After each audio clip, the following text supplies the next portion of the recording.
Then this talk has been continuing in a way, and we have some Skype meetings and actually quite relaxed, very personal, nothing about all fancy enlightenment, because down to earth, but still respectful to the mystery and the truth. And so we thought that might have a value to be to share from that everyday point of view, so to speak. I don't know. That's my view of it.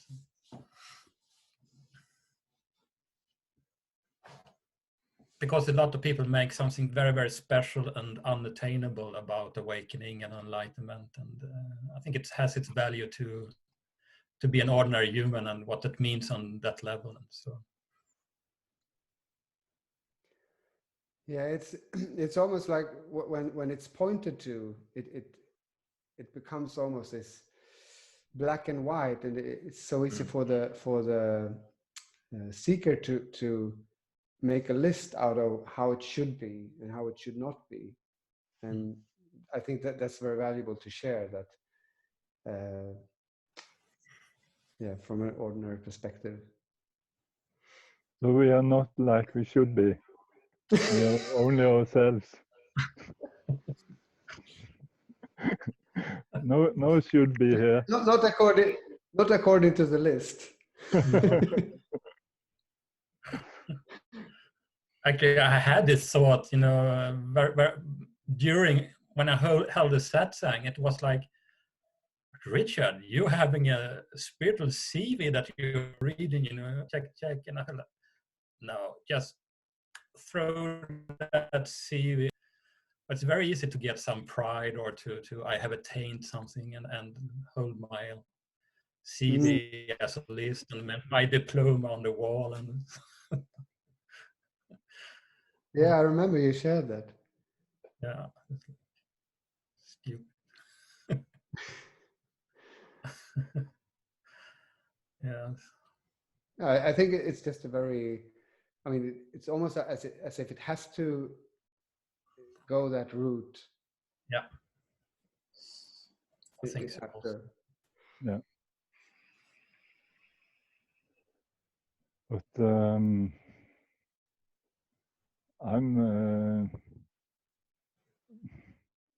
it's like, can anyone get something out of this satsang speaking at all?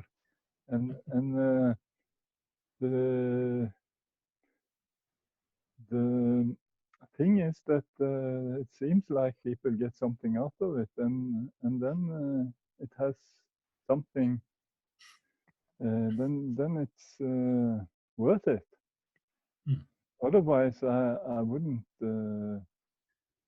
care to tell anybody anything, because I don't feel I am a teacher or have so much to say. But the stillness I like to share, and it seems like people want this stillness also, because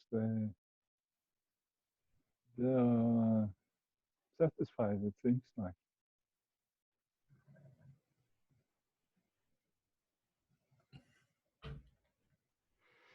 But I have nothing to tell them, really, because I can't tell them anything that I don't know. It's more pointing to it, so that they can feel it, so that they can see that it's there for them also.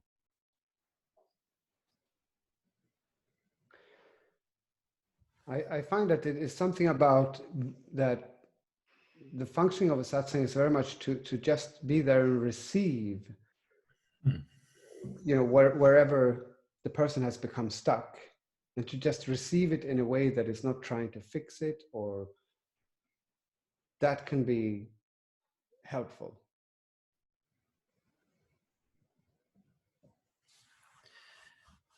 Yeah, and then as with a spiritual CV or with anything, you know, it's like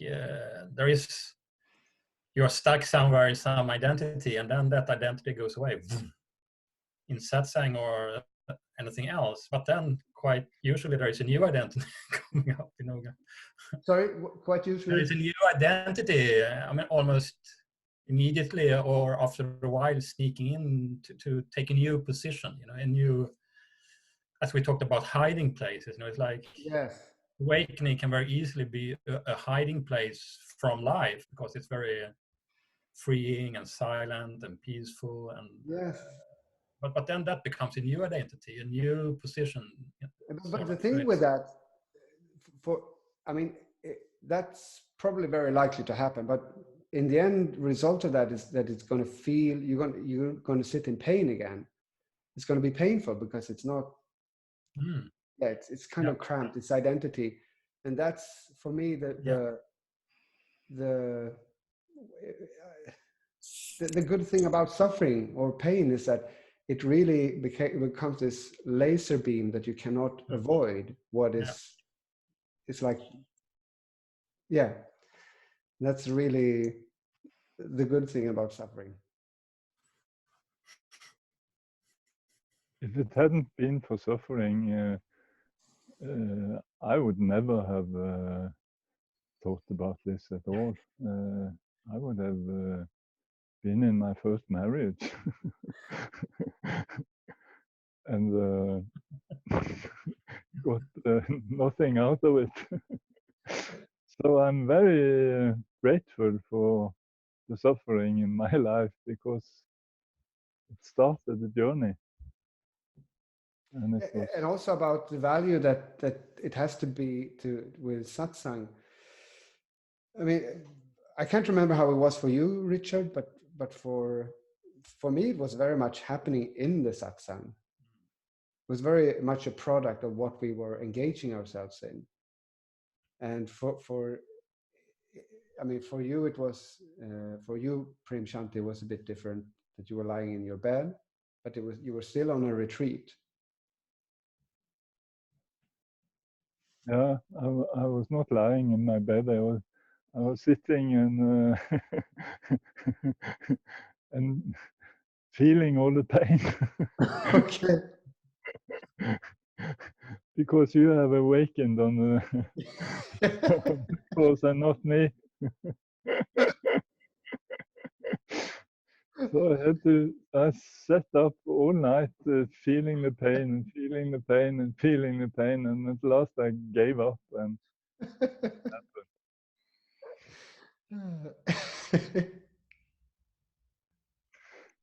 so it has a lot to do with pain.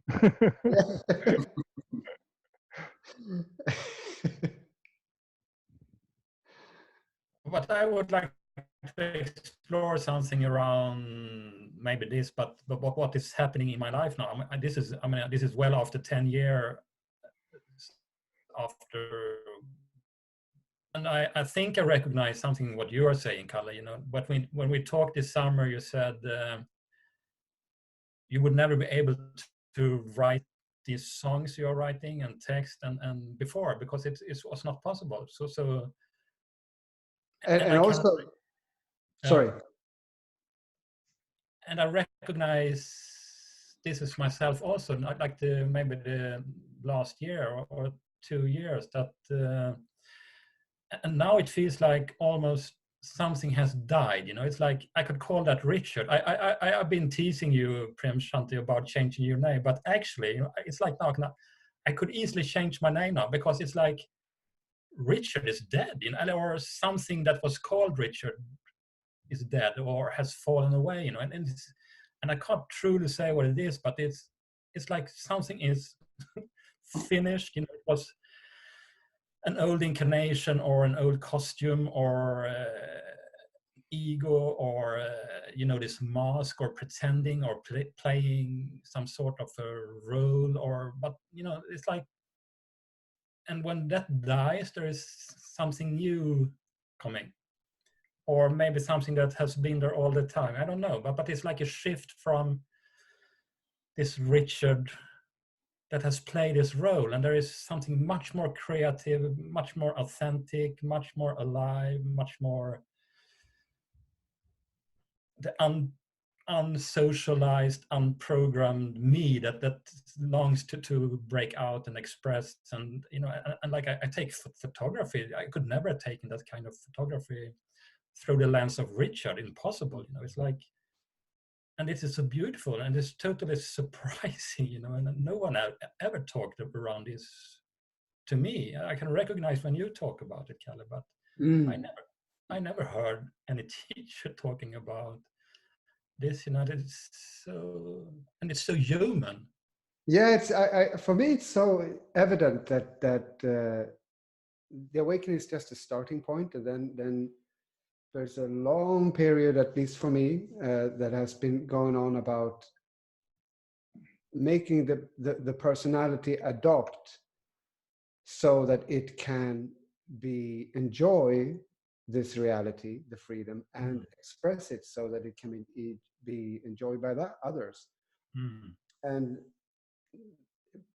in order for that to happen, that's going to put the deepest kind of identity with unworthiness and all of that stuff into focus. And that's not going to be pleasant. But no.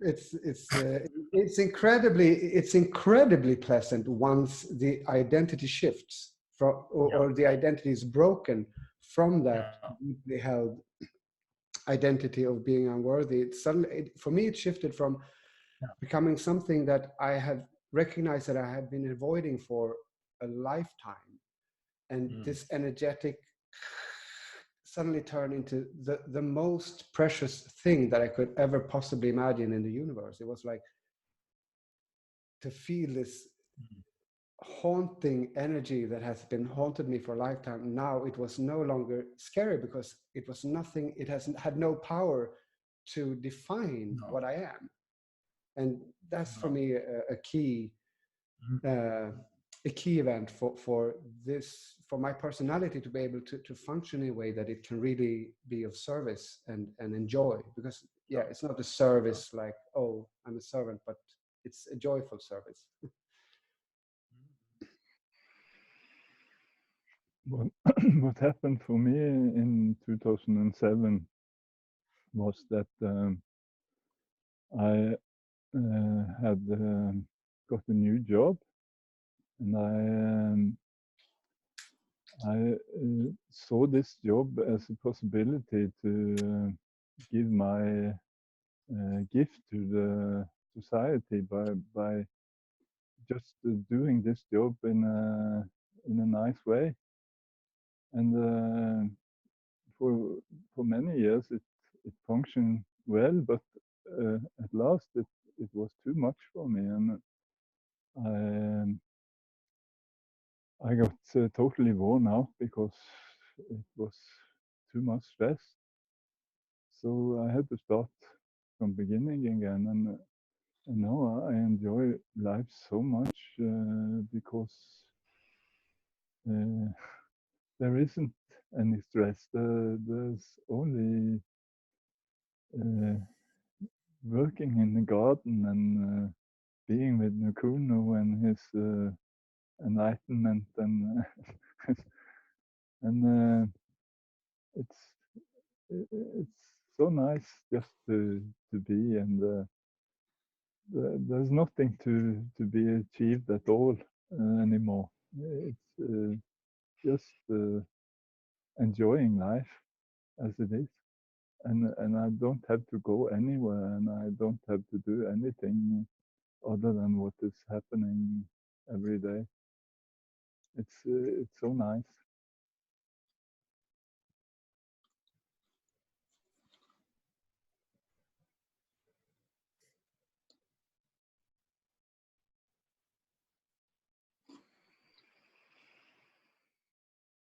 If I would ask you,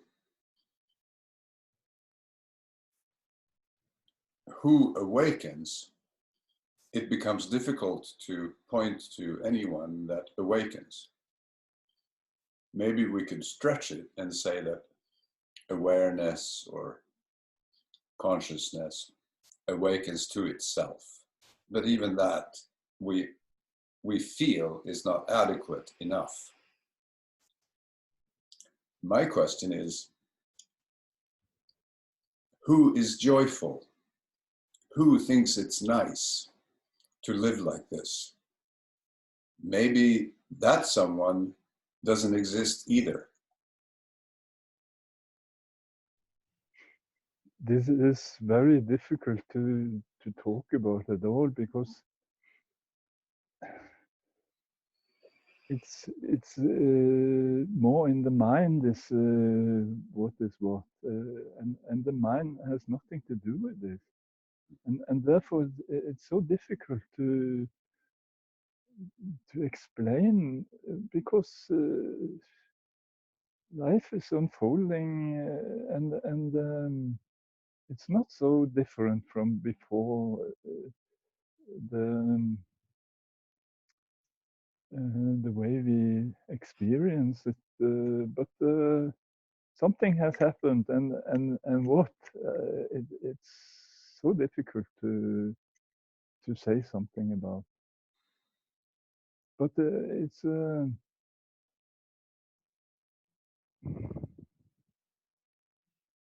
it's like going from the head to the heart, and in the heart there is no mind, and there's only being.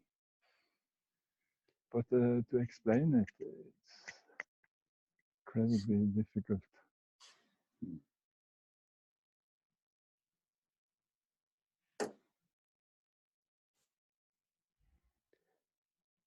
I would I would even stretch it so far as say that it's not even incredibly difficult. It is impossible. Yeah. Because it just by nature it cannot be explained. It cannot be understood. And I find that especially people are inclined to be very into non-duality can kind of get stuck in the question of defining it in like, oh, it's no one there, or who is there, or who is it? And it becomes this mind construction. And the first thing that became absolutely clear when this happened, it was like nothing that I had learned was applicable. My mind was racing like, what has happened? Did I die? Is this enlightenment? Is this awakening? Nothing could apply to this. It was totally impossible, totally. And after 30 minutes, my mind gave up when this thought entered, or these words entered my mind that said, it's just a peace that passes all understanding, period.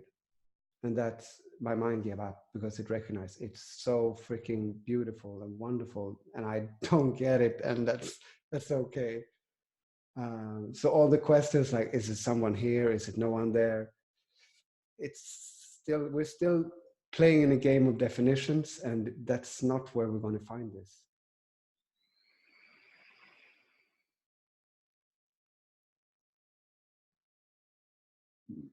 I could say from my lived experience of it, so to speak, it felt, 10 years ago, the awakening, like consciousness woke up to itself. There was some sort of recognition, like the consciousness recognizing itself. It's like, but I see that now as there was still two in a way. It was the person and there was consciousness, and you can talk about that in a lot of ways. But what's happening now is like the consciousness and person, or the absolute and the relative, or the divine and the human melts together into one reality. It's like it's not possible anymore to speak about it as two realities, or a split, or there is a God somewhere, or there is something. I mean, it's come down to this undescribable and I think the true non-duality in a way, because there is no split anywhere. Not even in the split there is a split. It's like. But I was out walking today. It was because this feeling of Richard dying, or there's something that has died, and I talked with someone who said, but so we're a bit scared and a sorrow around this, and but I said, but I am not dead. It's Richard that is dead. But who are you? And I was like, I have no clue. I have no clue. I don't know. But it feels like something has died. But who am I? I don't know. It's not because because I've been there also. There is some pure potentiality, pure nothingness, but it's not that either. It's alive. It has some sort of individuality and personality, and it's beautiful. It's like, but I can't say what it is. It's impossible. And it's not separate, and still there is something in individual, personal expressing. It's like, I don't know. But would you say? I have a question about what you just said. Yeah. Would you say that non-split, that undivided whole that you were talking about, would you say that was different when you were 20? No. So when you were 20, you radiated, manifested, created consciousness the way you were doing when you were 20. Would that be correct?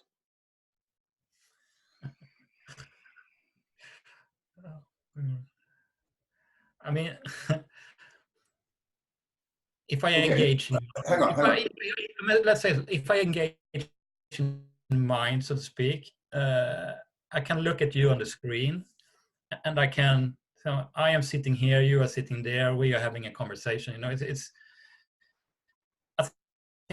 think that's how we build. It's one way to build stories and interaction as human beings. It's a beautiful thing. We do it, but at the same time, when I relax, there is no difference. It's like, how to say it? It's different. It's not really levels, but the different functions to work, or glasses, but for sure, but that needs some kind of action or doing to create the story of relations and Misha and Richard, and but it's beautiful. We all do it. I still do it, of course. It's how we talk, how we have a culture, how we interact.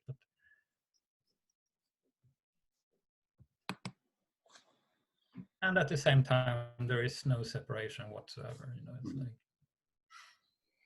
like, I would add as a parenthesis to what we were just talking about, that if I meet this 20-year-old now, today, I don't see an angry, frustrated, sad, criminal, evil person. Because all I can see is this. And there's no difference in this. And I can't explain that, but I remember experiencing thoughts about a 20-year-old, a criminal, a bad, mean person, thinking that he is a mean person. I remember those thoughts in my mind, but I don't see that anymore. But I mean, what you're describing, it must feel very different. Yes, but I don't know who feels that. I just know that there is a feeling that this is strange and new. No matter who is feeling it, I'm just interested in how that there is a difference in perception of when you have the thoughts about someone being a bad person. There's a very different feeling attached to that for me. Whereas if I see if I don't have the story that it's a bad person, I don't have the same feeling around it. Feelings come and go, they change. I don't trust them anymore. But yes, I have very nice feelings when I meet this 20-year-old. Not if he starts hitting me on my head, because then I probably run away. But why should I think anything different about him than about myself when I was 20 or now? It's only this. It's always ever this. And I happen to like it. Especially when I meet guys like you. And that's all I can say about it. I must say I have preferences, it's like, I mean, I'm a human individual as well, it's like, I don't like everything. On one level, yes, of course, there's no difference whatsoever, but on a human level, I have a lot of I like certain kind of music, certain kind of food, certain kind of, I have some sort of sexual preferences and so on. So it's like, I don't know if I can say it. Before I could say there is no doer, or I just whatever is and so on. But now it's more. I'm in more of a creative sense. I am the creator of reality. So in a way, trying to surrender till total annihilation, so to speak. But from there, it's almost like a new incarnation or a birth. It's like a creative force. I don't know if that makes sense, but that's how it feels. It's like I recognize very much about the creative force coming much more prominent, and I think that's very different. That's something which is individually, but for me, speak about it like that. All there is this. Nothing is happening. There's no one here. That became a hiding place to be an excuse to not allow the creative force to start to manifest. And I really want to stress that especially for guys that myself that are inclined to try to figure things out and are very comfortable in thought patterns that just shed light upon this pattern that can emerge, that you go into a story that all there is, which is not only a story, which is also true, but it functions on two levels. On one level, it is a revelation of what is true, but it also can function as a way to suppress the feminine, because that's so much more risky to live the feminine, to allow it to express, to emerge, and you're breaking through human ways of being that has been that is very much challenging, much more challenging than just say all there is this. So it's a completely it's a much more higher level of perceived risk. I don't know if I managed to express it very clearly, but I'm trying. I'm doing the best I can to see where we go with this. Yeah, I totally agree. And for me, it's also very connected to the feminine,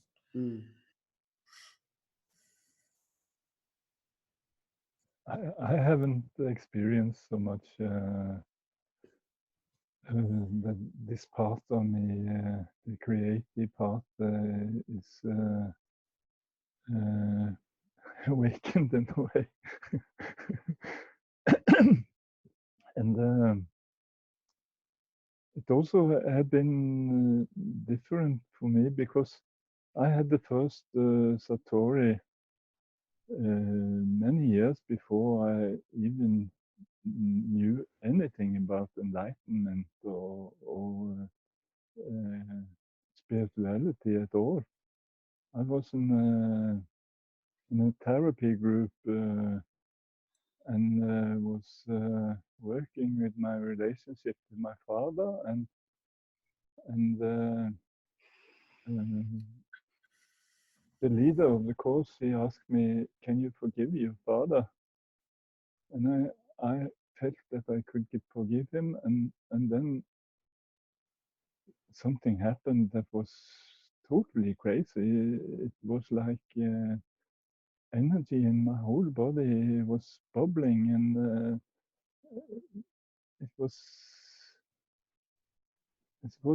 I could feel it had something to do with religion, or I was so pleased, and for 2 days I was in heaven, and then the pain body was back, and I didn't know anything how to get hold of this again, but I did what creation was giving me. and I had small glimpses many times, and when the last glimpse came in 2007, it wasn't so different in a way. It was the same as the first one, but it wasn't totally getting lost. It was more like knowing that I was everything, and that there was nothing to get, and the sick disappeared, and the pain disappeared, and that was all. That was. It wasn't so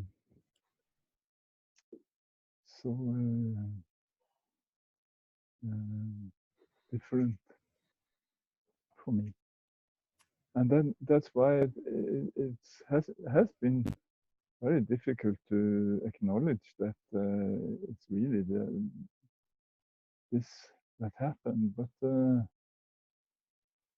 it was.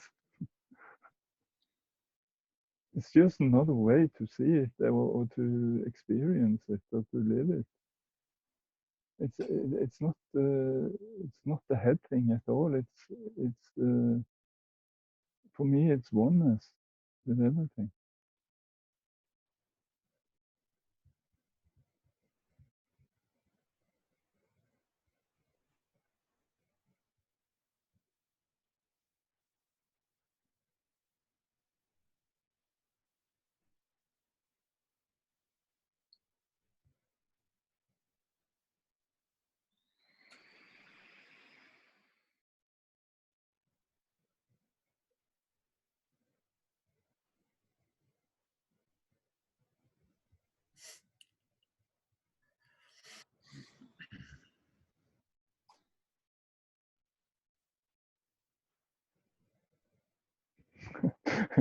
And when I talk about this, then there comes silence. No, but I think that what you said, that you haven't experienced so much of the creative surge in your expression. I mean, that's also, I find that to be also connected to the individual expression. Yeah. It's not for everyone. Everyone is not expressing the same energies. It's no, what I'm saying is it can be very different from person to person. Yes, absolutely. And still you know that it's there because you can feel it. Yes. I have a good example of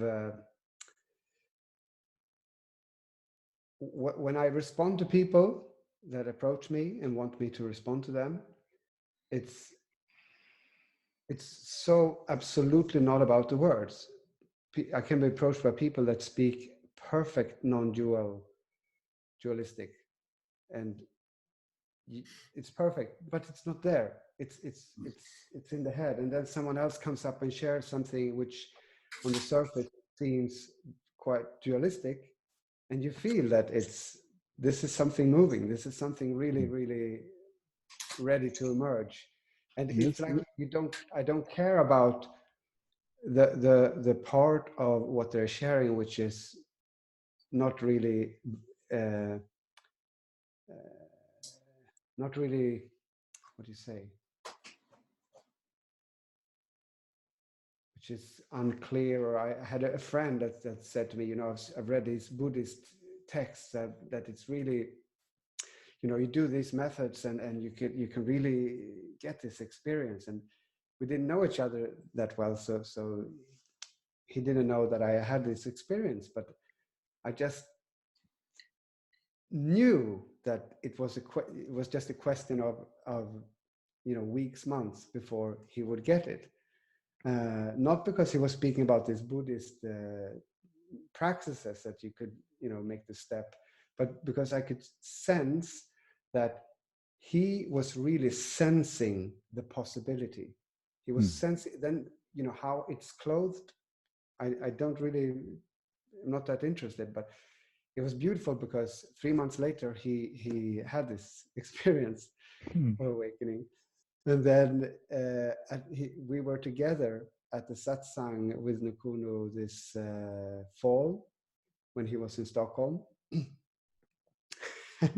And my friend, there was a big satsang, it was probably 50, 60 people. So my friend was sitting slightly in front of me, closed eyes. And then Nukunu suddenly just says to point his hand towards my friend and say, "Hey, you there, you know what it's all about." And he was closing his eyes, so he didn't see it. So I was like, "Matthias," he's pointing. So he was shocked, like, "What?" But it was beautiful, yeah. But just to I would just want to share the story, because it's not about the words. It's about you feel the vibration of freedom. Yes, it has something to do with vibrations. Yeah. And when you come from the truth, then people feel it, Yeah. even if what you are saying is bullshit. Because it's not about what you're saying; it's about what you are giving in energetically. Yeah. It is that's my feeling of satsang.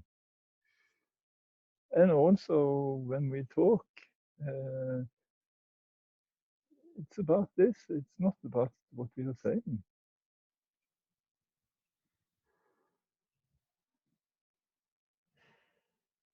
But speaking about the energy, the energetic part, and the embodiment, and the physical part, you know, in what to say, like the personality slowly sort of changing and surrendering to the truth. I feel very much in my body, you know. It's like, and also most of spirituality, it's about head and heart.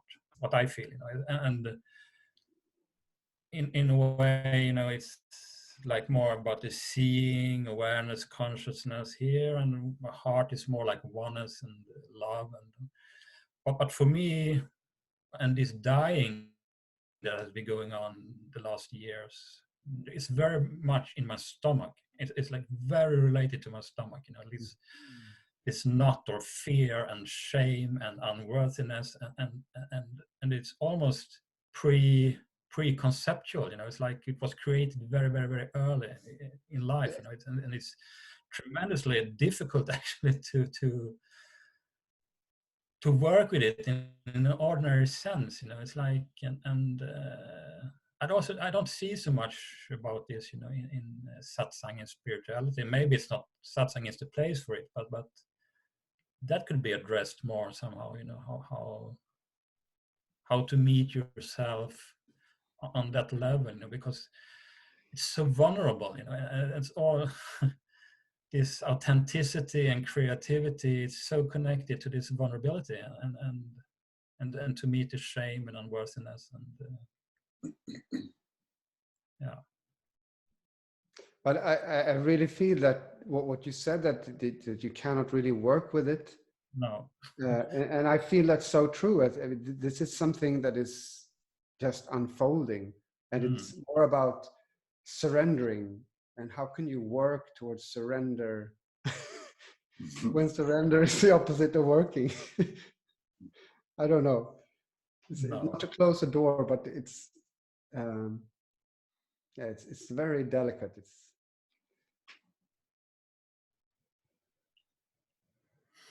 No, work is totally the wrong word for it, but also I could hide from it, you know, and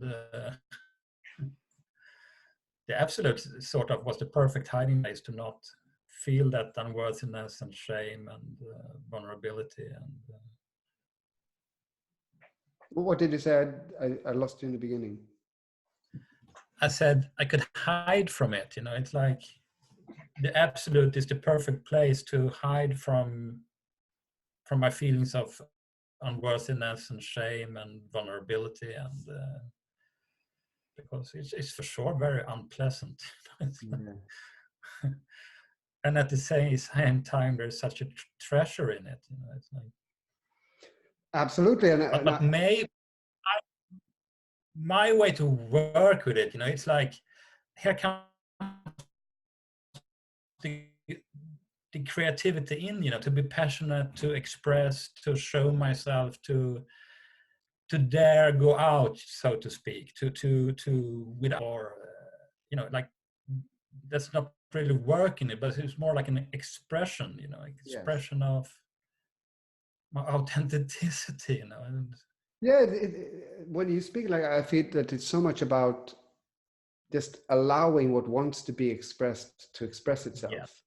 Yes. More than yes, doing it. It's just, yes, this exactly. is what was, I mean, exactly. For instance, the song that I wrote last summer, that's called Lion of Love. The first time I heard that phrase leaving my mouth, I was like, wow, I can never, it's not possible that I could ever stand up on a stage and sing, I'm a lion of love. That's so dualistic. I didn't think those thoughts out loud, but that was my embodiment felt like that. And I actually tried to hide that phrase.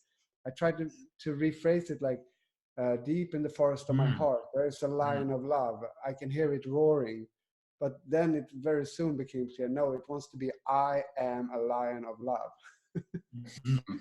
And then in order to write the verses, I had to come to terms, because I started to write it as someone else will sing this song, because it's a great song.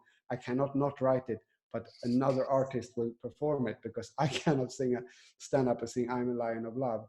And the verses wouldn't come until I had, you know, that stood face to face with the reality that the universe, or whatever you might want to call it, wants me and no one else to stand up and sing I'm a lion of love. And then the verses just came like that. And that's such a good description of what we are talking about, to allow that power to come through, because it's really, really putting the personal expression, the personal experience, the personal embodiment on the line. You can no longer hide, say, oh, I'm no one, nothing ever happens. It's yeah, nothing ever happens, and now, boom. I'm so touched, you know. I was almost crying, because there's so much energy coming in me as well, you know. It's like, because this is exactly it, you know. Like, yeah, this is to say I what am. embodiment looks like. Yeah. to dare to be personal. Yeah. Stop saying I am nothing, and Well, I mean, say that also, but don't make it into excuse to not say I'm a lion of love also. speaking for myself, it's like, Oh, yeah, because okay, yeah, it was a yeah, hiding place. It's like, yeah. And I feel when I saw that was a hiding place, I just felt love for myself. yeah, So because I mean, it's yes, just the same yeah, pattern of avoidance, trying to yes, avoid standing in your yeah, greatness, in your power, because that's scary. That's going to pull a lot of people. You're going to put yourself in a position where you're very exposed, and people are going to think this and that and that, which is going to be blissfully challenging to grow into an embodiment that you could never work towards. This is what's happening with me when I have a satsang. and it's almost like, Then I feel that I betrayed myself. I betrayed myself all life. I've been selling myself out, for love and for Yeah, for being safety. received and to survive. I've been selling out myself, and that is totally understandable, but it's so painful also, and I think there where the shame is born, because I have betrayed myself, and the fucking Yeah. way anymore. I will not do that anymore. I'm No. fed up with betraying myself, and yeah. And this brings me to another perception I have of this whole human experience. That again, if we go back to the understanding that awakening is just a starting point, it's almost like it goes in cycles. So the identification can turn a deeper turn. So you by that you enable the embodiment to grow in a way that you are not controlling. Yeah. I have this same feeling when I go for having a satsang, that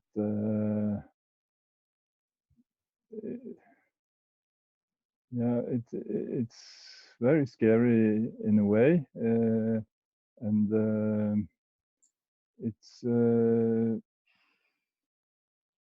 it's more getting out of the way, so that the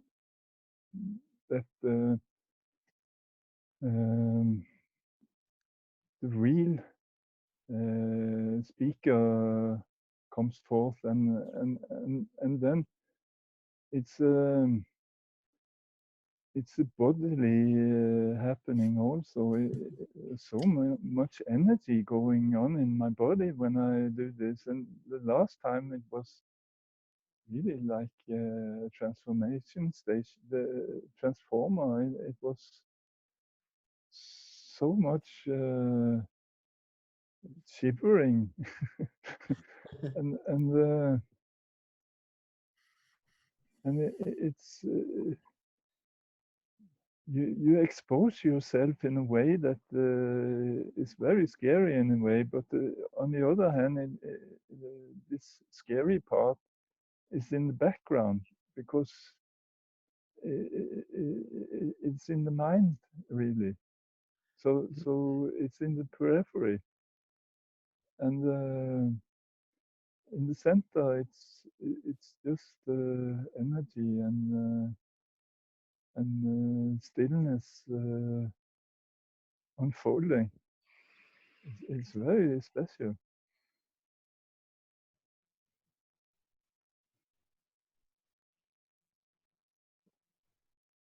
And it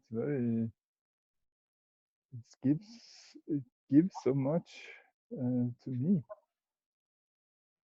because we all one.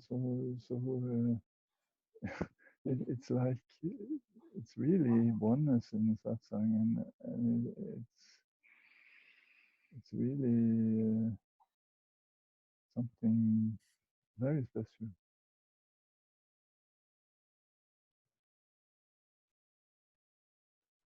like when we are talking now, also I feel it very much, and I feel it in my stomach mostly. I think it's the second chakra, or maybe the third. It's really, really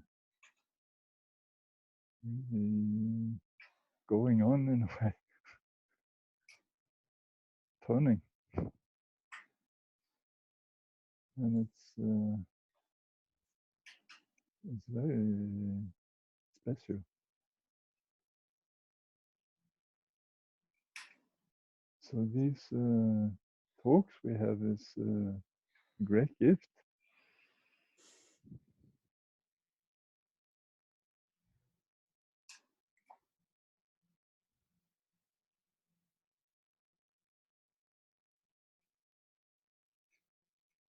Looking at creativity in historical, spiritual leaders or whatever. Ramana Maharshi, he didn't write much. Rumi never wrote a word, but he produced so many poems, thousands of poems. But he himself, he didn't really do anything. He just danced and spoke and sang with words. But he never really produced anything or created anything or had this wonderful satsang over here or had this project over here. He never really did anything. He was a useless citizen.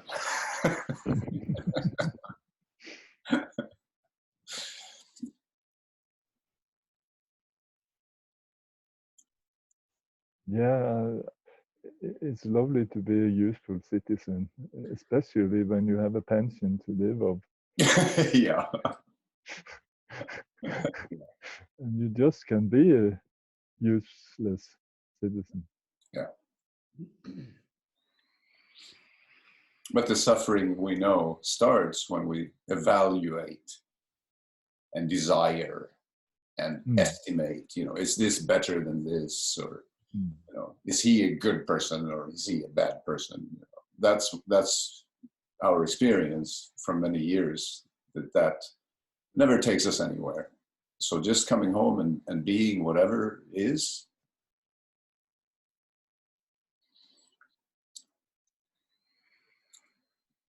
And to let all the expressions out and not hide anything. But like you say, Richard, to let it all out and see it for what it is. And of course, some things I probably won't feel like doing anymore. And other things I was afraid of doing, but I really want to do them. Like you were talking about singing, Kalle, that you were almost afraid of what came out of your mouth. I'm more of the writing person, so sometimes I write things, my fingers write things, and I but look. it was not just, it was just that line. I was very, I'm trained, I'm an educated singer, so I've never been scared of singing and standing on the stage. But to sing, that really puts the emphasis, because I feel that it's so easy to just go into this non-dual hiding place and say, oh, it's just this, there's nothing, and it's so easy for that to become an excuse to dare to embody that truth. So to really embody it, not in a story that, oh, I'm going to be useful, I'm going to help people, but just for the like, if you're a tree, if the purpose of the tree is to grow, and it's going to do what you're going to make sure that it has the best environment and stuff, so it will grow as as straight or as much as possible. It will not try to deny, no, I should probably not grow there, or it would just grow. And that's what I want to stress with this embodiment, that it's the functioning becomes more and more just like that. It's not, and that the hiding, to say like, oh, there's no one here, all there is this, there's nothing to do, I'm useless, that can so much easily become a hiding place to dare to grow that. And I just, I'm speaking out of experience. it feels feel very passionate to share that. Yeah. But it also matters if I sit at home or in my garden or out in the desert or out in my boat, we'll probably be very, very still, very, very relaxed, you know, and there is no door. But if I move into a more exposed territory, like holding an exhibition, like I did a year ago, then suddenly, you know, something in a child or something can start to be agitated, because suddenly I'm exposed. Exactly. Or holding satsang, as you were saying, Premchand, you know, it's not a small thing to put yourself in that chair, you know. So most probably, and at least in the beginnings, there will be some reaction, you know, some of fear or unworthiness or something, you know. It's like, so when I move into that holding an exhibition and expose myself, that can start something like, you know, I wonder if people are gonna like this, you know, and I want someone to buy my art, and you know, no one did. I'm a bad artist, or only 2 people came to my satsang. What am I doing wrong? You know, this is perfectly normal, natural human feelings. But the difference now, you know, I'm holding an exhibition again, but this is more from, I feel from from a deeper, authentic part. There is more like this expression we are talking about. It's something seeks to be expressed. And so far, I'm not engaged in will no one like it or will everyone like it, or because it's a pure expression in a way, you know. Something seeks to be expressed and also to be seen, you know. It's like, otherwise I could just doing it all for myself, because it's beautiful also to be seen, but that is not the same as seeking recognition, you know. It's something else, it's something deeper, you know. It's something natural to express and to be seen. I can't explain it, but it's a part of it for me, at least. Yeah.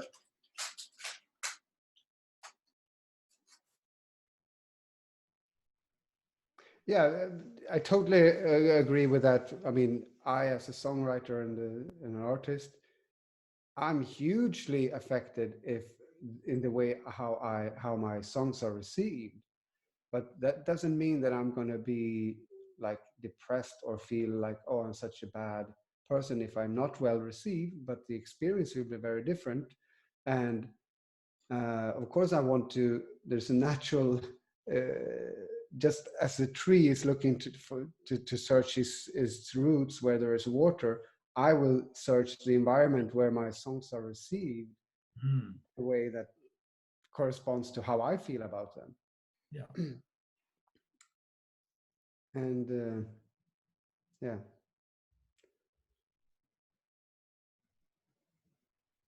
And I also feel that in a way, what you were speaking about, Misha, about Ramana Maharshi and Rumi,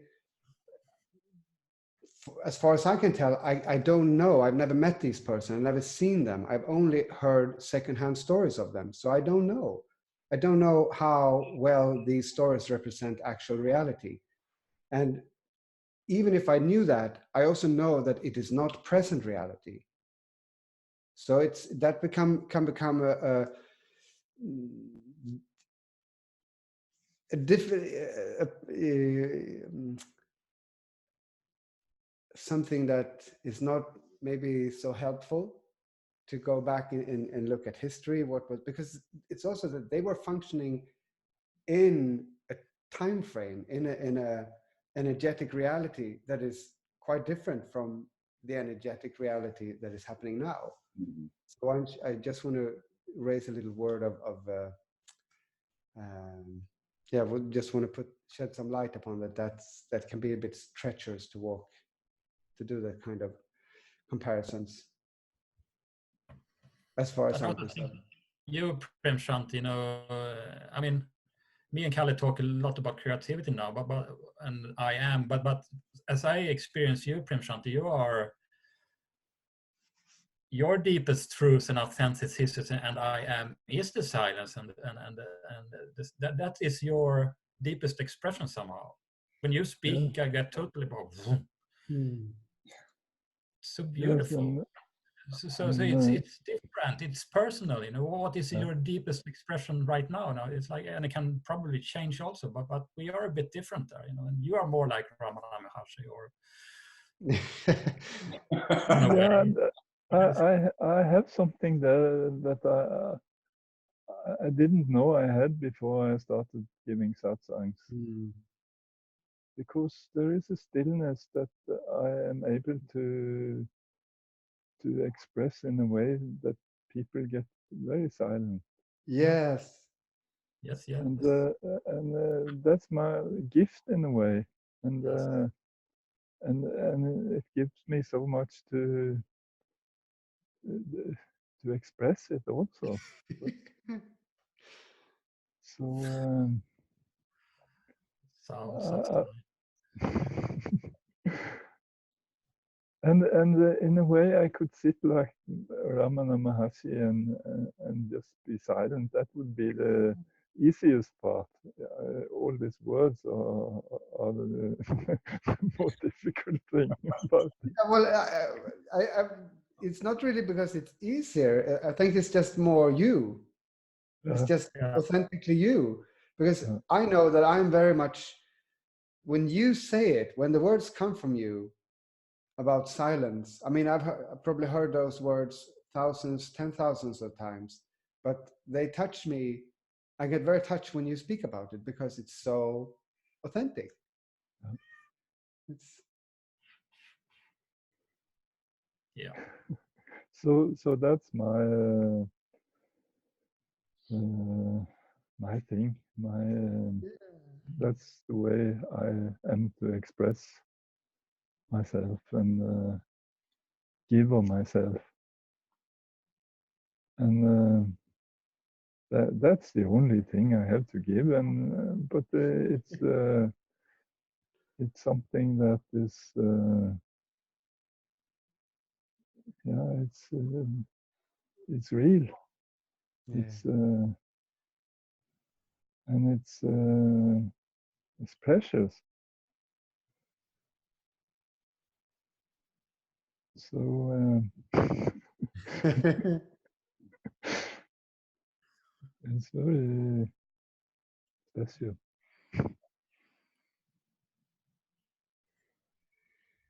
Because I'm not at all like Ramana Maharshi, because there's so much going on in my mind still, and I'm not so silent that the word disappears, but there is something.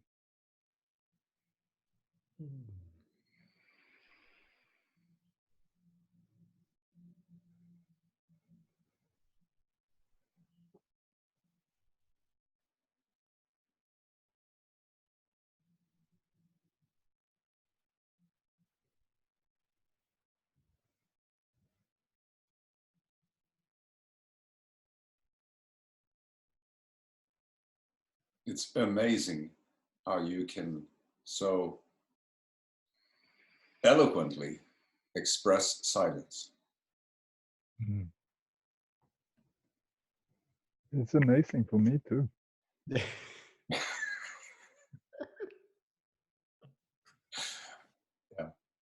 Because I don't know where it comes from. It's just there.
This is our next video, the silent video.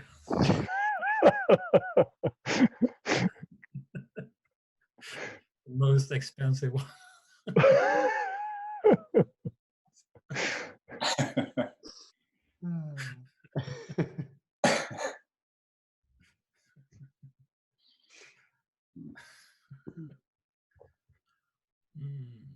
It's so nice.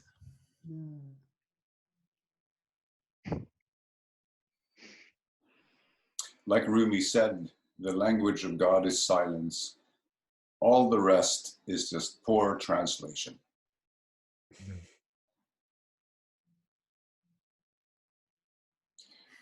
But we love all translations too, don't we? Yeah, all translations is silence also.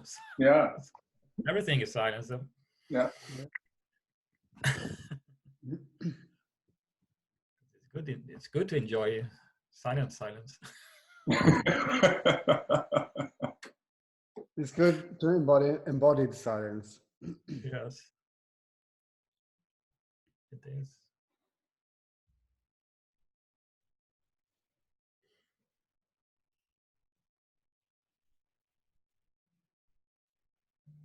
What about recorded silence? Does that work too? I haven't tried it. Satsang on the can. Yeah.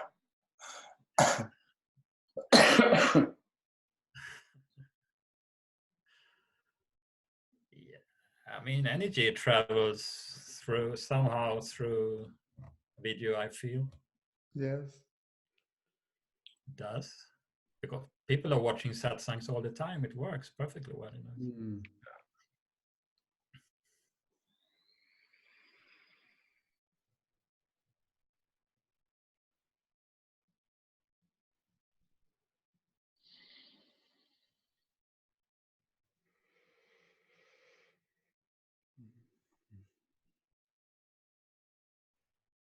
Anyhow, it's very nice. Mm-hmm.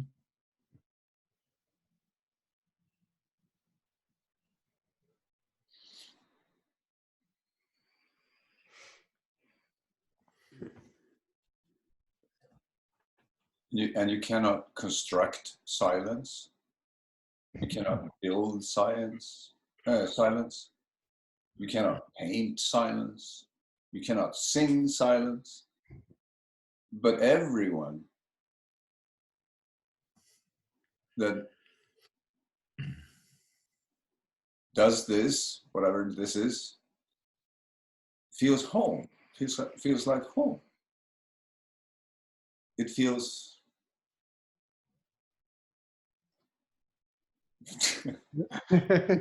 because silence is our home. Yeah. Yeah. It seems that way because we're so drawn to it when it is not constructed and not enforced. Children in school, they don't like, shh, you have to be silent now. I mean, that's not the kind of silence we're talking about. No. Welcome to satsang. Shh, shh, shh. Yeah. No, shh, shh. Actually, I've been to a satsang like that. You know, it was one person having a big sign that says silence when we went. How opposite. Yeah. And if you look at this crazy world, there's never silence. It's noise all the time, and we are silence. It's our nature. It's so crazy that so few people knows about this silence that we are.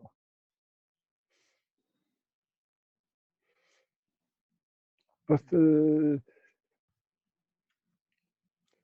seems like everybody is affected by it. Affected by what? of the silence. When there's satsang and I express the silence, it affects everybody. As I see it, there's no one that is not affected by it.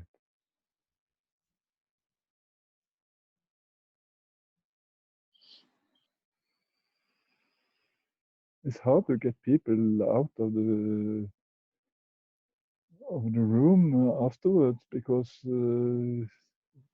it's like they're drowned in silence. Very strange. It's quite addictive. Yeah.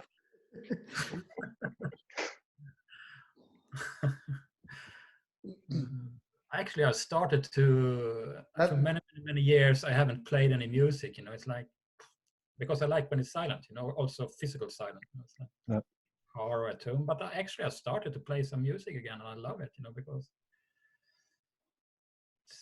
it's energetic, it's alive, you know, it's like, I'm enjoying it again.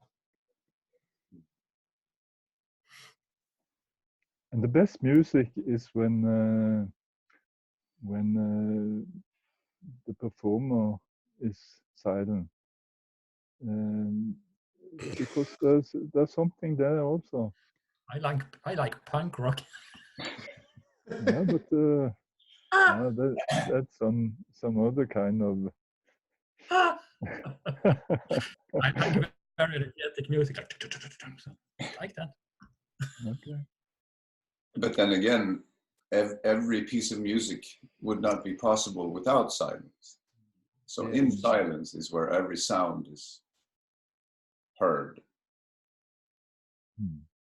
Yes. So I guess we are silent. You can try to make music without silence, and it's not going to be so very solid. Yeah, it'll be. I don't know if it would qualify as music. Because you have to be touched by music also. So there has to be some energetic thing in that also. Otherwise, it won't affect you. But you can call it silence, or you can call it some other kind of oomph, or I don't know.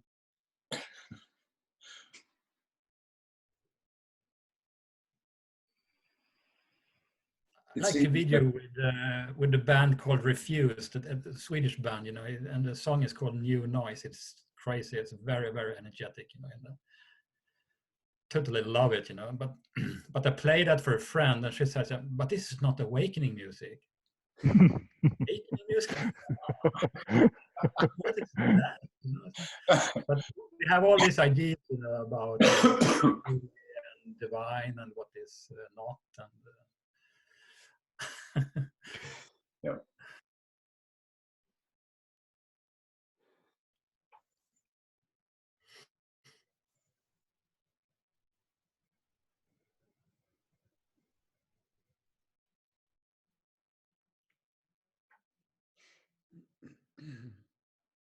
People project a lot of one's having satsang or being awakened, and so if you not behave like that, then we can't be awakened. There's so much going on in this business. If you don't qualify to the list. No. Yeah. And we don't qualify. I don't qualify at all. Okay, but now I would like to ask you a question. Do you become a good person if you wake up? You become kind and loving and good, and or Look at Nukuno. I was in satsang day yesterday with Nukuno, and had the cook there that did something wrong, and he was furious. But he was only furious there and then he was not affected by it so much. So it's not about being kind at all. No, and it's not about the personal expression. That's not where the emphasis lies. But I would definitely agree that you become much more, maybe not so nice. You become less nice person, but you become a much more loving person.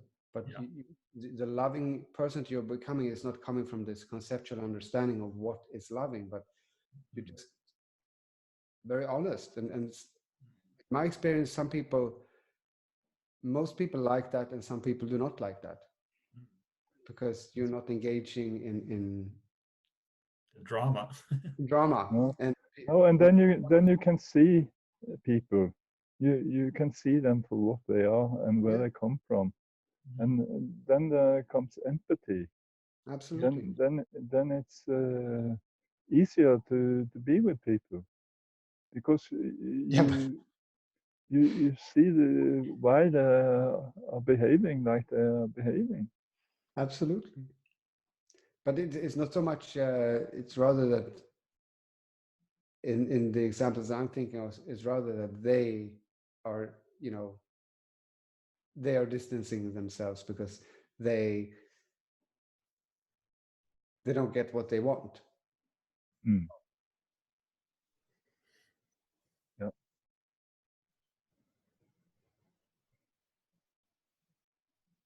But that's their business.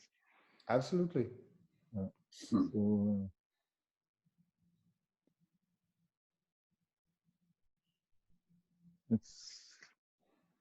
it's easier to be with people, I think. Yeah.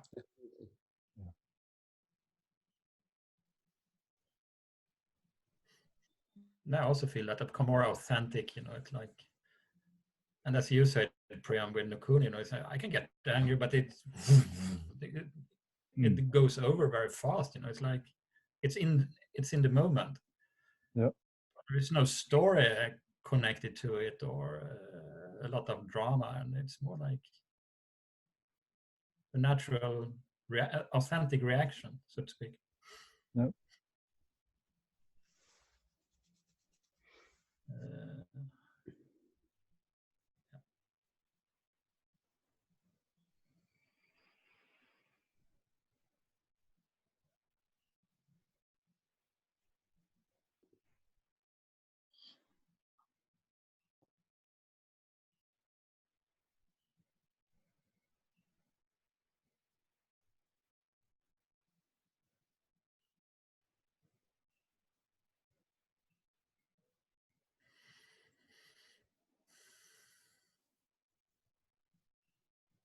Has any of you had the thought, why didn't somebody tell me this when I was 15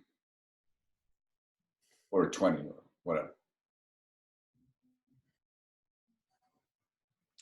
No, but the first song that left my lips was like within hours. I wrote a song that said, "How could I ever forget about this joy?" So it was not about somebody could tell me, but it was like, wow, how could I forget this? How could I possibly forget it? It's like, I mean, it was just, yeah. So it was more like, wow, how could I forget it?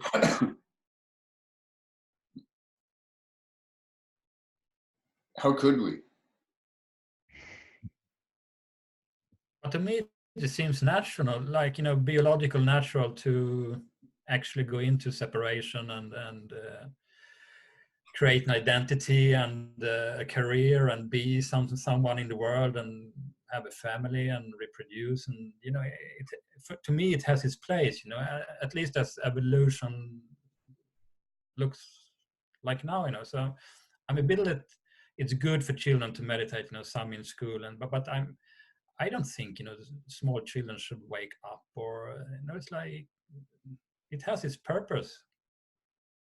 and I think actually awakening could come as a natural thing when you grow older, even if you never heard about it. I can look at my mother, I can have talks with her, and she starts, to speak in a totally different way because she is an old woman. Her life is going to an end. So somehow she is, moving into this realm naturally because she's going to die probably in who knows when, but she is coming closer to death, so it's in getting older. And I think awakening comes quite natural there because it's kind of a death. I remember I had 2 awakening experiences as a child. One was when I was 4 or 5, and one when I was 10, 11, 12. So, but I mean, that very obviously didn't stop me from growing a very solid identity. But it's just beautiful beautiful thing. I recall it, like how it was, wow. It was always like, wow, where did this come from? And then I tried to control it, and then it was gone. And then I relaxed, and then it was there again. But I think it's inevitable that we are manifesting this game of separate identity. I think there's nothing wrong with it. It was not the words "how could I ever forget" was not from a place like, oh, how could I ever? Oh, how could I ever? And also the physical birth, it's like you're starting life with a tremendous trauma. It's like squeezing out through this narrow channel, but from a very cozy heavenly existence. It's like really kickstarts trauma and pain and some sort of personality growing from that. And also children, which I don't know, kejsarsnitt, what is that called? Cesarean. When you take them out that way, it's really not beneficial for their development. It creates several problems really to not being traumatized. Yeah, but who knows? It's like the same question. If everyone woke up, it will be a amazing world, and maybe, I don't know. Yeah, but I mean, if we're speaking about that, then we're speaking about beliefs. Yeah, it's beliefs. And that's funny. I mean that's fine. I happen to believe that we are, the world is moving to some kind of a greater awakening, but that's just I could be totally wrong, but still, that's how I perceive it. Yeah, me too. It seems to be some sort of evolutionary toward awakening somehow on a greater scale. Yeah. But on the other hand, there's so much crazy going on also, so you never know where it will end. But that's so true. You never know where it will end. But for me, the craziness is serving the awakening. I mean, there's so many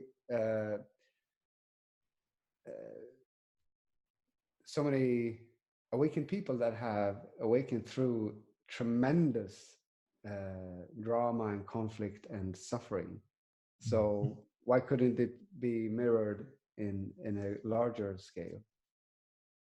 Yeah, the whole world is a conspiracy for awakening. Yes. So all the pain, all the suffering, it's like it's what we need. That's the crazy thing.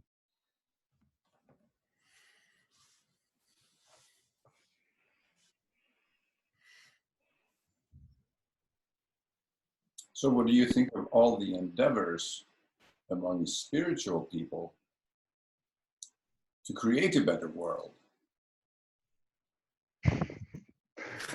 I mean, actually doing it. I mean, teaching people how to take care of what happens after the crash that they talk about. that's one thing that vanishes completely when you awaken, because things as they should be in a way, and the life is unfolding, and it's there's nothing wrong with all this suffering and all this pain, and just have to relax with what is, and it's perfect, and you don't have to do anything to get it more perfect. But those people tell you that it is not so. They tell you that you need to start doing this and this and this and this. Yes, I thought also that before, that I had to do something to get the world better, but it is as it is, and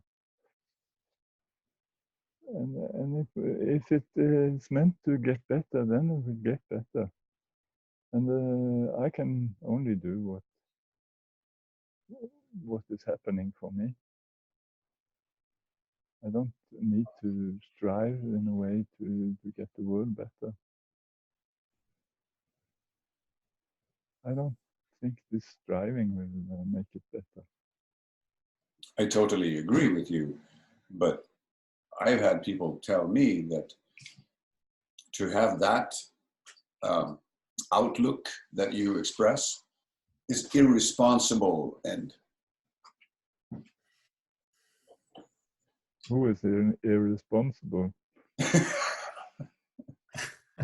well, But if I look from the perspective of existence or consciousness or the universe, I mean, who cares? You know, if a meteor blows into the earth and it boom, because everything will go on or it will not go on.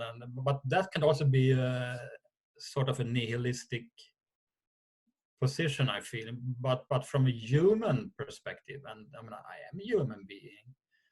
Of course, it matters if I engage or not. You know, but that is a constructed frame. Of course, it's the human culture, it's the human values of good and bad and morality, but that has its place, I feel, within the human togetherness, the human society, you know, because it's a construct and it's rules and there is, but it has its place for sure, you know. It's very strong also in the collective psyche, I feel, you know. It's so, I mean, from if I zoom out in a way, there nothing matters at all.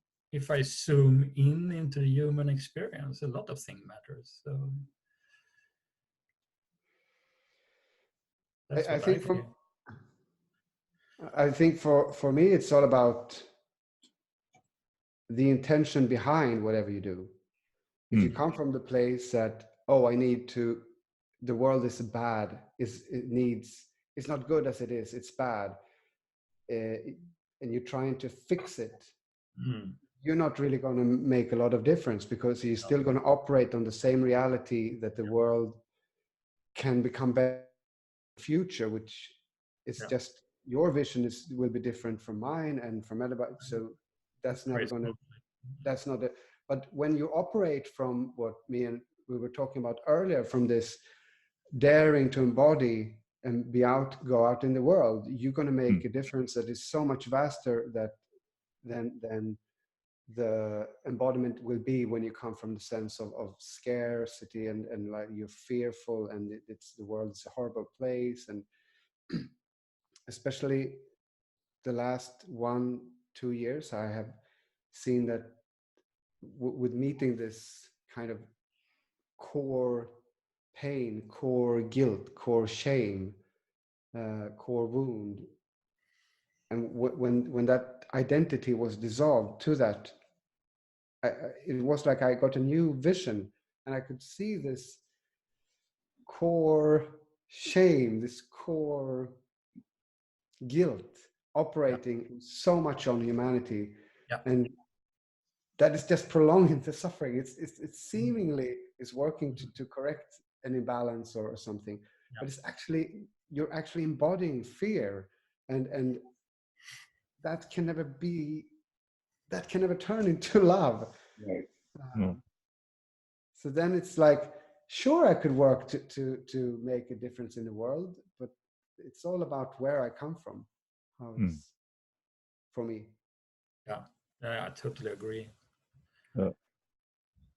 And also, I very much recognize this about guilt and shame, you know, because this is so deep. Actually, to me, that's what's happened to Christ on the cross. You know, that's how deep it runs. You know, it's like, because he took home all the projections, you know, all the guilt, all the blame, everything. You know, it's like, and that's not a small thing, you know, because, and there's a collapse of the victim and the perpetrator. You know, it's like, it's very, very deep. And I see this going around a lot of spiritual circles. This is my experience, you know, because as we talked about, are you becoming a good person? Because that's one of the ideas around enlightenment and awakening. It's an idea about love and goodness, and then you have to place everything that doesn't fit into that frame. You have to place somewhere. So you place it out on Illuminati or some evil force out there, you know, that stands for everything that doesn't fit your concept of love. Not saying that you, I mean, of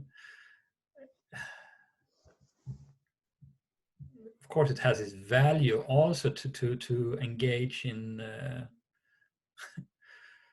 what to say. I mean, capitalism, for instance, is for sure some sort of a problem, or causing a lot of effect that is not so healthy. You know, I'm not saying that capitalists take over or run over everything, but it's very easy to project everything so-called evil outside somehow. You know, it's like, I think it comes back to myself all the time. You know, it's like what Yes, I'm doing, and or where I come from. You know, it's like not blaming. you do something for the world by seeing through your own projections, and that's the best thing to work with, getting the world better, to getting more whole yourself, more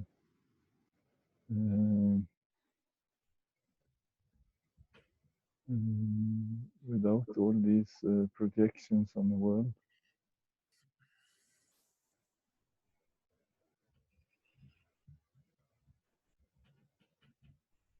But it's possible that you can do a difference. Some people manage to do a great difference, like Greta Thunberg. She is marvelous. So it's possible to do something to get the world better, but it has to be something that's in you in a way. You can't create it out of nothing. It has to come from your truth. A natural response, so to speak. Mm-hmm. That's what I hear. It comes as a natural response. Yeah. Yeah. It's not as a fight against, or because that starts conflict again. You know. Yeah.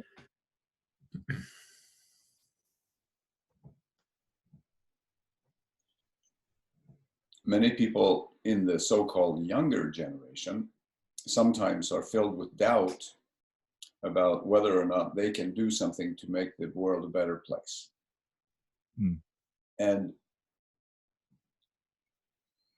recently I read something that I couldn't copy on Facebook. It just got lost. But it had something to do with many people are striving for a revolution or make the world a better place or to change something out there. But everyone who has found home in this silence, in this being, and have found that there's no need to change anything. For my own being, there's no need to change anything. Yes, on a human level, yes, of course, I change things all the time. Yeah. You know, I put food in this mouth and I put food in other people's mouths. And, you know, of course I change things all the time. Yeah. But I don't need to do it to become anything different. I am already that. So this text that I saw on Facebook said something like this: everyone who finds his home in the silence, that is the revolution. End of story. And that's how it happens. That's where it happens. That's to whom it happens. That's what happens. And it's afterwards we can say that it came from within me, but of course, what do you mean in me? What am I? But it comes from where you are and where you have always been. And if that's going to be an incremental revolution where 3.5 billion people are awakened, I have no clue.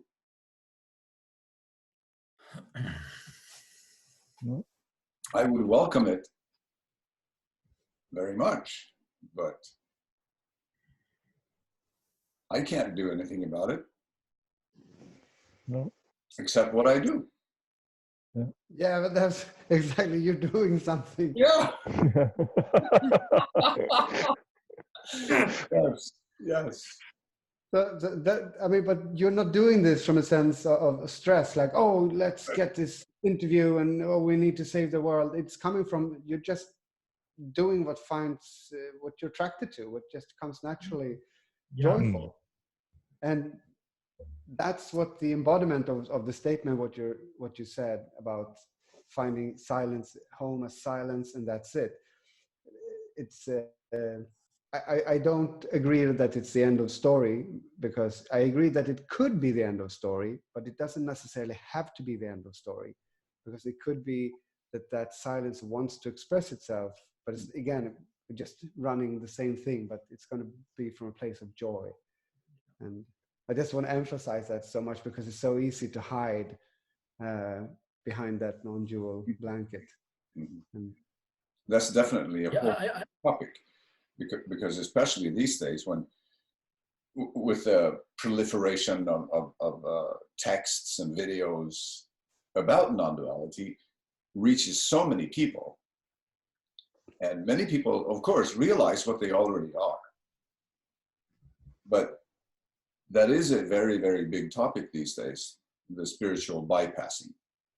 Yeah, and that's so interesting, because I find the spiritual bypassing can function in two ways, and not right now there's only highlighting one way. Oh. The non-dual spiritual bypassing is very highlighted, and then it's used in some circles. It is used to claim that all that non-duality is by definition a spiritual bypassing, which is so unfortunate, because it's totally not. It's the most liberating thing I have ever experienced in my life, to be invited into, to be touched by non-duality and to be affected by it. But I also recognize that it can function as a spiritual bypassing. But it's also important to remember that if somebody is a therapist, there can easily be an investment in keeping your, allowing to a certain extent freedom, but not above, because then you will not, if you're a therapist and have some little degree of needing to be a good therapist for your identity, that would be an investment and a little fear that some might be so free that you don't receive this gratification. I'm not saying that that's the case for most time, just saying that it could be it's a possibility, and that's just good to be aware that that possibility exists. Yeah. And that's the other flip side of spiritual bypassing that is not highlighted today, what I know of. Which one was that, Kalle? The other side? It's the other side would be when you go into therapy and you get stuck in the therapy becomes a hamster wheel, like, oh, I have to work on this. Identified with the process. You're all the time in some sort of psychological process. You're identified with the And it's not to say, because sometimes there's really truly very much a need to go into therapy. Yeah. So but it's just to know that you can lose yourself in both directions. Yeah. Totally. Yeah, I very much like the expression "the natural state." Some teacher uses that, it's, because I also feel there's an idea, that we should be silent. It's like life should be like we behave on a retreat. It's like we are silent and we are not meeting from person. We are meeting from being, or all these kinds of construct, which is truly could be truly helpful, to recognize home. But that's the purpose of it. It's not like you should live your life like this, or like when you wake up you will be like this all the time. For some people it is like that, and I think also for some very famous teachers isn't being like that. So they become some sort of role models how awakening looks like, but it can look in many different ways. But so many times it looks completely different behind the curtains. Yes, absolutely. Totally. Very, very true. And I have a longing for that to come together somehow. It's like we are together now. Some criticism against some teacher. He's had a sexual relationship. So what? He's sexual. Everyone is sexual. This is not. But you're trying to hide that you are sexual. It's like that becomes problematic. I feel. Yeah. If you are a teacher and have to hide your personality, then it's not good. But it's also the other way that people they project so much on the teacher also. So in a way, they are making their part of this story. So, but it's good to be able to be just as you are, and you don't hide anything. You don't have to be something else, because that's what it is about, to be awakened, that you can be the one you are, and not have to be a lot of other things.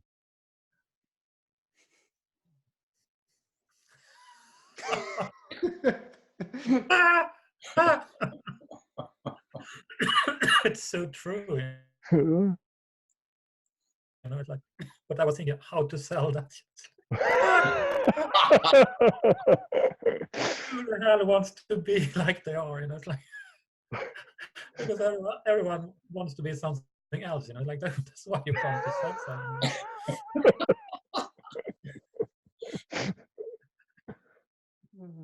But it's so incredible true. But in one sense, people already are all kinds of things. People change all the time. Tomorrow I'm somebody else, and the next day I'm somebody else. So this seeking for trying to be somebody else, I mean, I laugh at that idea. I used to believe in that idea, yes. But I laugh at that idea and I go, why, what would I need to change?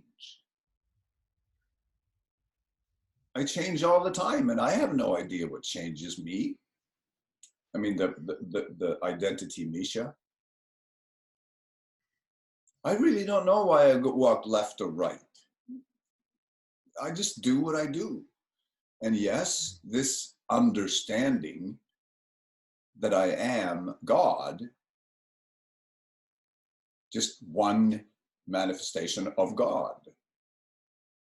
It doesn't make me feel like this, but I mean, realizing that, then acting from being home, then I go right.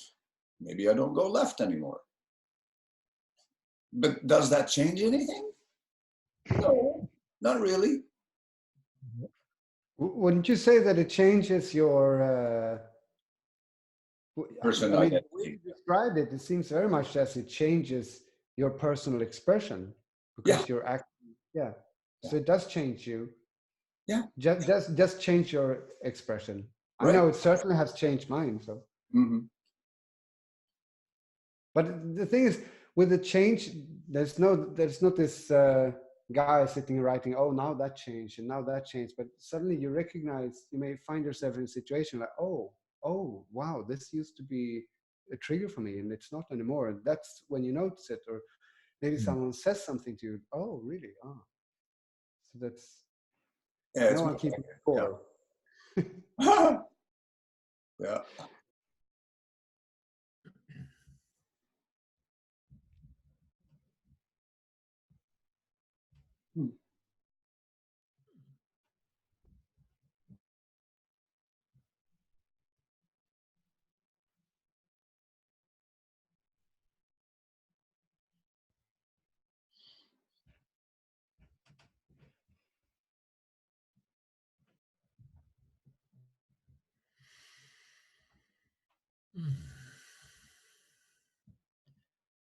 I don't have anything more really, I feel, to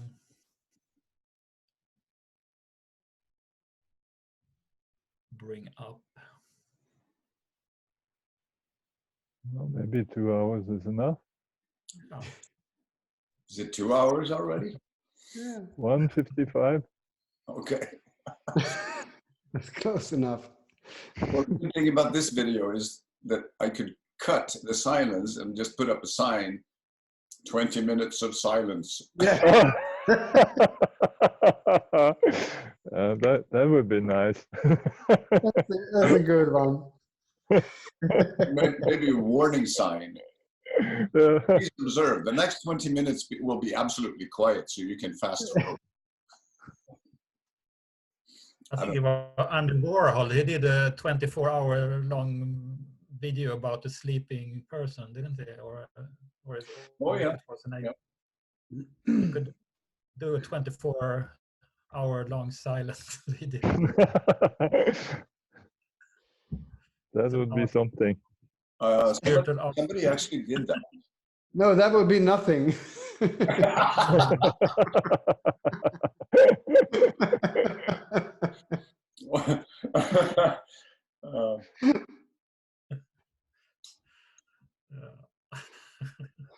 I think Richard is trying to say thank you. Yeah, thank you so much. Yes, thank you.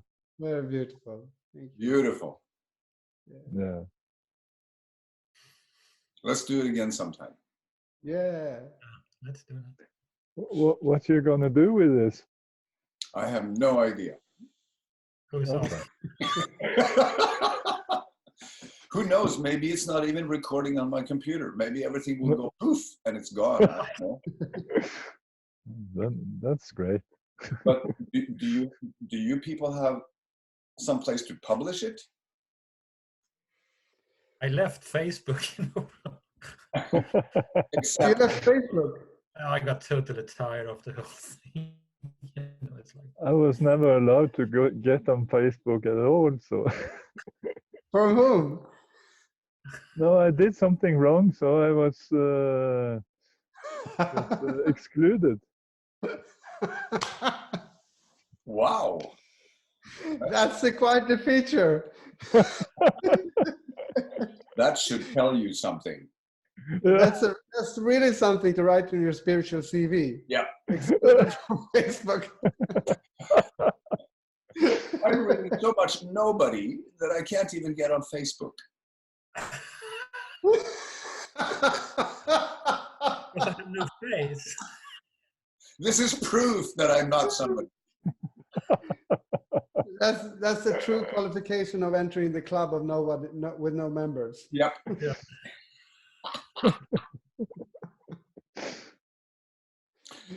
Yep. Maybe that's the kind of club we should start. Oh, but that was the club that Nukunu invited me to. He said, now you're a official member in the only club with no members, the Enlightenment Club. Okay. Yeah. Oh, that's funny.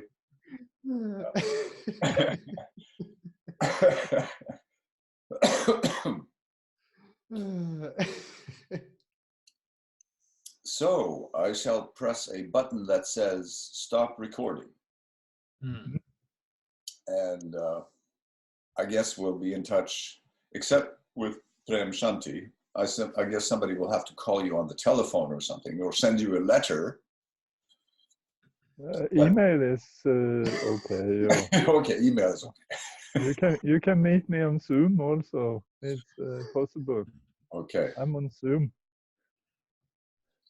thank you, but we'll keep in touch. Yeah. Thank you. Much love. Wonderful. Bye bye. Love, love. Bye. Bye.